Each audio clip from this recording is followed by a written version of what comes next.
मेरे T20 में matches में हम 200 से नहीं टॉप रहे। इंडिया की आईपीएल हो रही है, वहां पे 287 स्कोर बन रहा है, तो हमने वर्ल्ड कप में कैसे खेलेंगे, ये मुझे बताइए। आपको बताऊं, थोड़ा सा आपको स्टैट्स की बात बता देता हूँ। इस वक्त जो हम एवरेज स्कोर कर रहे हैं वो 157 है बैटिंग फर्स्ट में, और जब सेकंड टाइम में 155 है। ओके, जो टॉप टीम है इस वक्त दुनिया की इंडिया, ठीक है, और ऑस्ट्रेलिया, उनका है एवरेज स्कोर 189 186। तो ये वो कर रहे हैं। इस सीरीज में अगर आपने देखा होगा, गो कि ये सीरीज जो है ना हमें बहुत अच्छे मार्जिन के साथ जीतनी चाहिए थी। हम काफी सारी मैंने बात सुनी कि हमारी जो टीम है, लेकिन देखें हम किसी को डिसरिस्पेक्ट नहीं कर सकते। न्यूजीलैंड की ये अपकमिंग स्टार्स हैं, तो उन्होंने क्रिकेट अच्छी खेली, उनके पास जो टैलेंट था उस पे वो डिसिप्लिन क्रिकेट खेले। हमारी चीजों में ना डिसिप्लिन की कमी आती है। अभी आप देखें रनिंग बिटवीन द विकेट, जैसे सर ने बात की कि फिटनेस पे, उनको देखें कल 20 रन उन्होंने सेव किए। उसके बाद running between the wicket last 2 matches में उन्होंने 15 सिंगल भागे, डबल भागे, हमने सिर्फ 6 और 5 भागे। ठीक है, यहाँ पे हमारा मसला है। फिटनेस की अक्सर बात हो जाती है। जब हम इन प्लेयरों को इंशाल्लाह मूविंग फॉरवर्ड पुश करेंगे कि इनका फिटनेस लेवल उस लेवल पे आ जाए जहां इस वक्त ऑस्ट्रेलिया खड़ा है, इंडिया खड़ा है और बाकी तमाम टीमें खड़ी हैं। और यही था कि इस सीरीज में हमने उनको एक टारगेट दिया था कि जो पाकिस्तान, जब ये लास्ट 2 साल की मैं बात कर रहा हूँ, पाकिस्तान जिस वक्त मैचेस जीता है तो पाकिस्तान ने एवरेज स्कोर किया 173। इसमें पाकिस्तान जो 6 मैचेस जीता है और 5 मैचेस हारा भी है इतना स्कोर करने के बाद, तो ये था कि ये मिनिमम बेयर टारगेट है इस सीरीज का। इससे ऊपर हो जाए, it's all depend on the condition, situation and match scenario. कभी इससे कम भी हो सकता है, लेकिन हम आगे जाते हुए हमारा ये है। तो मूविंग फॉरवर्ड जो आपने बात की, हम इंशाल्लाह चाहेंगे कि हमारी एवरेज जो स्कोर है वो हर इनिंग्स में वो 190 के ऊपर जाना चाहिए, क्योंकि हमें अगर हम 200 भी करेंगे तो क्योंकि हमारी फिटनेस और डिसिप्लिन उस तरह का नहीं है।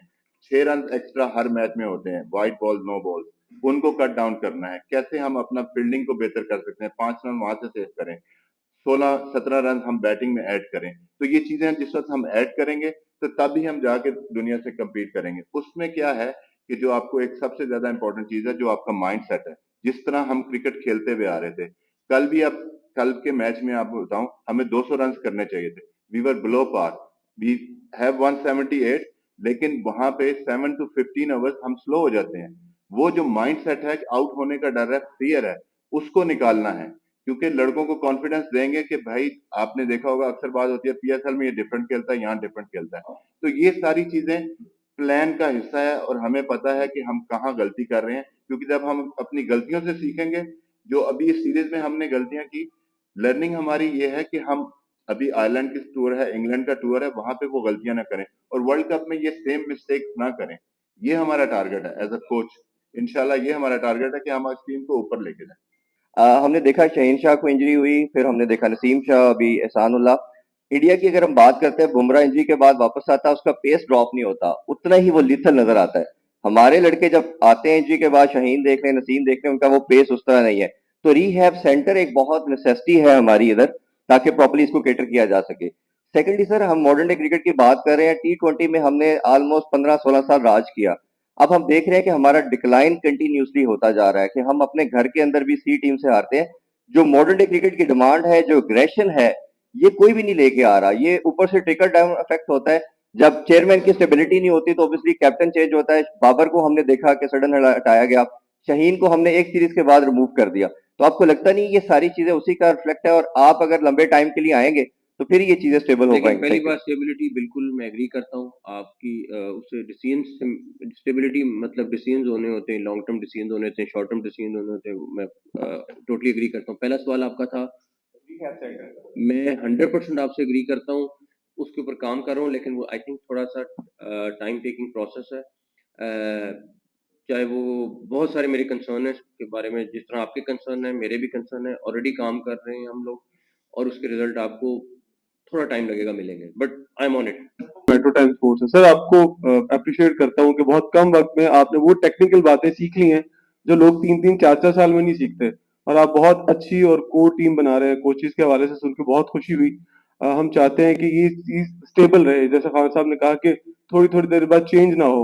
और दूसरा सर, मैं एक सहाफी हूँ, आप भी सहाफी रह चुके हैं, 13 साल हो गए जर्नलिज्म करते हुए। हमारी ख्वाहिश होती है कि हम आईसीसी के इवेंट्स को कवर करें, बहुत सारे लोग करते हैं सर, मेरी भी बहुत ख्वाहिश है, लेकिन जब हम एक्रेडिटेशन के लिए अप्लाई करते हैं तो सभी भाई बहुत पुराने, आप इनको लेके आए हैं, बहुत अच्छा है, रजा भाई, शकील भाई, लेकिन हमें रिकमेंड नहीं किया जाता आगे जाके हम इंटरनेशनल इवेंट्स को कवर कर पाए। ये हमारे लिए कुछ देखिए, ऐसा कर दें। इंशाल्लाह जर्नलिस्टों के लिए कुछ ना कुछ करूंगा, आपकी ये आप बेफिक्र हो जाएं, और अच्छी चीज करूंगा, जल्द करूंगा जी। और आपको मजा ज्यादा पीसीबी में रह के आ रहा है या वजारत दा?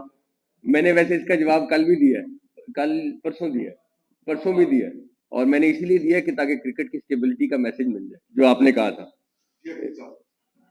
नकवी साहब, जिस तरह 2 साल के लिए आपने कॉन्ट्रैक्ट दे दिया है, अब आप इस गैरी क्रिस्टन से क्या तवक्को रखते हैं वर्ल्ड कप में, क्योंकि बहुत जल्द आ गया मेगा इवेंट, तो Pakistan last time runner up रहा था, इस बार आपकी क्या होप्स हैं चेयरमैन? जो और अगर खुदा ना खास्ता जिस कौम का जिस तरह का लव है क्रिकेट से, अगर डिबैकल होता है तो क्या जिस तरह तनकीद होती है कोचेस पर, गैरी क्रिस्टन को फिर हटाने की बात तो नहीं होगी? पहली बात ये है कि मेरी और पूरी कौम की और आपकी सबकी जो ख्वाहिश है, वही ख्वाहिश हमारी गहरी से है। दूसरी बात, मेरा सिर्फ एक इन लोगों के साथ मामला तय हुआ है, वो ये कि हार जीत अल्लाह ताला के हाथ में, मेहनत पूरी करनी है। अगर मेहनत करके हारेंगे, मैं सारा बोझ लूंगा, जितनी मर्जी क्रिटिसिज्म होगी मैं लूंगा, लेकिन अगर फ्लैट हारेंगे तो फिर काम खतरनाक है। मैं एग्री करता हूँ। हाँ जी, जी, अभी शाम 92 न्यूज़ से हूँ। मौसम साहब, हमारा जो लॉन्ग लास्टिंग इशू है मिडिल ऑर्डर बैटिंग का, आपने सिलेक्शन कमेटी को ये टास्क भी दिया था कि अच्छे लड़के लेके आए, क्या आप उनसे ये पूछेंगे कि हमारा तो इस सीरीज में वही एक्सपोज हुए मिडिल ऑर्डर बैट्समैन, क्योंकि आपका टॉप ऑर्डर भी ठीक खेलता रहा, बॉलिंग भी तो ठीक चल रही है, कि मिडिल ऑर्डर में आप फंसे रहे। और जो कोचिंग है उस व्यू पॉइंट से मैं सवाल करूंगा कि हमारे जो बॉलर्स होते हैं वो फाइन लेग पे अंदर बंदा लेके चौका खा लेते हैं फाइन लेग पे, या छिक्का खा लेते हैं, क्या ये हमारे लड़कों की इनकैपेसिबिलिटी है या कोचिंग में कुछ फॉल्ट है? देखें, 2-3 चीज़ें हैं। पहली बात ये है कि मिडिल ऑर्डर, ओपनिंग, इस टाइम टीम एक दफ़ा रीवैम्प हुई है, कुछ लोग रिटायरमेंट से वापस आए, बहुत सारी चीज़ें डिसीजंस हुए, डेफिनेटली कहीं ना कहीं बॉलिंग में भी इशू होगा। बेस्ट कोचेस आए इसलिए हैं ताकि इन इश्यूज को फिक्स करें और बेस्ट टीम निकालें, और इंशाल्लाह ताला मुझे भी उम्मीद है और हमारी पूरी टीम को उम्मीद है कि हम मेहनत पूरी करेंगे, रिजल्ट अल्लाह ताला ने देना।